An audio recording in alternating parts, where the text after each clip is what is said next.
My mom cut me out of her life like I was some old chapter she was done reading. She needed space for her shiny new family. And years later, out of nowhere, she had the nerve to demand that I help pay for my half-sibling's college tuition. She had me when she was 20. My biological dad? Completely absent. According to her, he never wanted to be a father in the first place. They'd only been seeing each other a few months when she got pregnant, and when she told him, she gave him a choice. Stay or leave. He didn't even hesitate, he left. She never asked him for a dime, always said it was simpler this way. I guess in her mind, cutting him out was cleaner. Thankfully, my grandparents stepped in and saved the day. They supported her through everything, kept her on her feet, helped her finish school, and eventually land a solid job. If it weren't for them, I honestly don't know where we'd have ended up. Growing up, I watched her date a few different guys, most of them just passing through. But when I was 8, she started seeing this guy Harry from work. He was polite, quiet, not exactly warm. After 3 years of dating, they got married. Harry and I weren't close, but we managed to coexist. No fights, no hugs, just polite distance. 4 years into their marriage, she got pregnant with twins. The news hit like fireworks.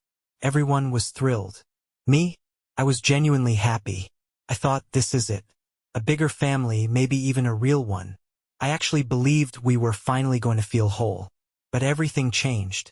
Slowly at first, then all at once. My mom started acting like I was a burden. At first, I blamed it on pregnancy hormones. I tried so hard to be helpful, to stay out of the way, to be kind, supportive, but it didn't matter. My presence irritated her. I could see it in her eyes. So I started shrinking myself, trying not to be in the way. But no matter how invisible I tried to be, it wasn't enough. When the twins were 6 months old, she and Harry sat me down. I'll never forget that conversation. They looked serious, almost rehearsed. And then came the blow. We can't afford to keep you here anymore. I had just turned 16.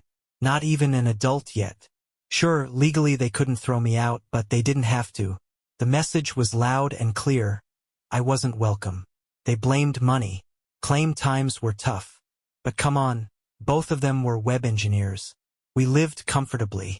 We weren't rich, but we weren't struggling. I even offered to get a part-time job. Anything to help. But my mom looked me dead in the eyes and said, "We need to save for the twins. They deserve to stay more than you do." That word, deserve, shattered something in me. That was it. I packed my things, every piece of who I was, and left. I moved in with my grandparents. God bless them, they didn't hesitate for a second. They were heartbroken, though. Couldn't understand how their daughter could do something so cold. Still, they wanted to stay in the twins' lives. But they were retired, living on limited means. So I found a part-time job. 16 years old and already hustling to survive. I still saw my mom and Harry every now and then when they came over to visit my grandparents. They never asked how I was doing. Never pulled me aside to talk. And you know what? They looked lighter, like my absence made their world easier. That stung. Then came college. No support from my mom. Zero. I had to piece things together on my own. My uncle, bless his heart, co-signed my student loan. I worked like crazy just to afford tuition. Juggling classes and jobs. Barely sleeping, barely breathing some days. When I finally graduated, only my grandparents were there, cheering for me like I just won an Olympic medal. My mom? Nothing. Not a call. Not even a text. Not a single "I'm proud of you." After college, I was on my own. I worked full-time just to keep up with the basics, rent, food, bills, and slowly chipped away at my student loans. Nothing came easy, but I stayed focused. Eventually, after years of grinding, I climbed the ladder at my company and earned a senior management position. It was a big deal for me, but I didn't make a fuss about it.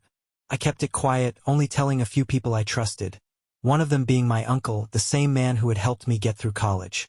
Turns out, he casually mentioned my promotion to my mother during some family gathering. That was all it took.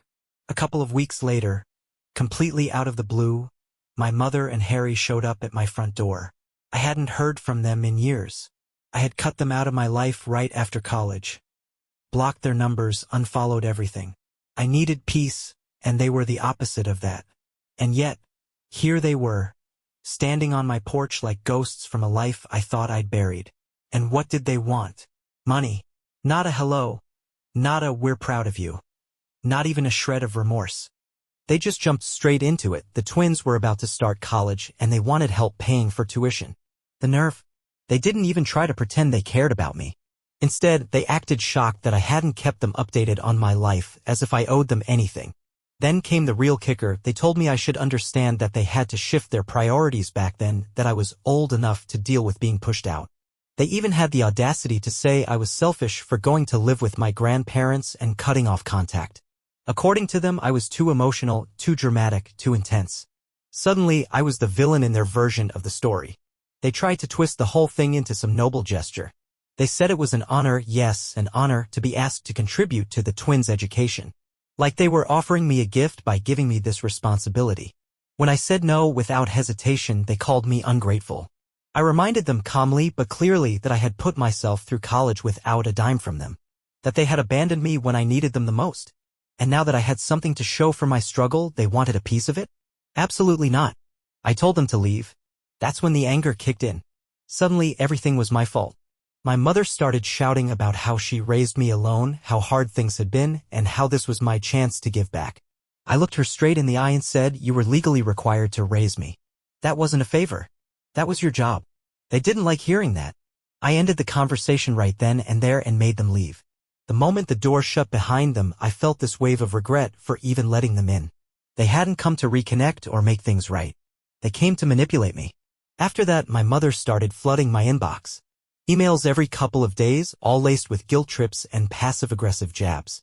At first, I ignored them. But eventually, I wrote back. I let it all out, everything I'd bottled up for years. I poured the truth into that message. Her response? She called me ungrateful again. So I blocked her. For good this time. After I blocked her emails, she just made new ones, kept trying to find a way in. I blocked those too. Then she took it even further and showed up at my job. Thankfully, I wasn't there that day, but the receptionist called to let me know. I told her straight up, if my mother ever showed her face there again, I'd press charges. I didn't take that threat lightly either. I contacted a lawyer the same day to ask what legal steps I could take to protect myself. And just when I thought she might finally back off, she showed up at my house. I reached for my phone to call the police, but before I could even dial, she lost it. She physically attacked me, threw me to the ground, screamed at me, cursed me out. She blamed me for everything wrong in her life, like I was the root of all her misery. Neighbors heard the chaos and called the cops. The officers showed up fast, and by then she was already being held back. I pressed charges and filed for a restraining order that same day. I wasn't going to let her get away with this. Later, I found out that Harry had packed up the twins and moved out. They went to stay with his parents. He finally put his foot down and told her she couldn't keep acting like this. Of course, she lashed out at him too. From what I hear, she's completely unraveling now. And honestly, I've washed my hands of her. I'm done hoping she'll change. I've started looking for a new place to live, somewhere fresh, away from all this baggage. I'm putting space between myself and anything connected to her. Even my grandparents, who once tried to stay neutral, have now cut ties. She pushed everyone away, all on her own. I do hope she finds help someday, I really do, but I won't be around to witness it. This whole experience made one thing painfully clear: I don't owe her a damn thing. Yeah, my uncle was the one who accidentally reopened this door by mentioning my promotion. But I've forgiven him. His heart was in the right place. He stood by me when no one else would. I did tell him what he did wasn't okay, but I don't hold it against him. He was there when it counted. My grandparents have also been a steady source of reassurance. They told me I did the right thing by standing my ground. While they're still in touch with my mother because of the twins, they've made it clear they don't expect me to carry the weight of her decisions. They understand what she's been through, but they won't justify the way she's treated me. Now that the illusion is gone, now that I've finally accepted who she really is, I feel lighter. Freer. That lingering hope I used to have that maybe one day she'd change, it's gone. And you know what? That's a good thing. For the first time in a long time, I can breathe. I can move on. And I'm not looking back.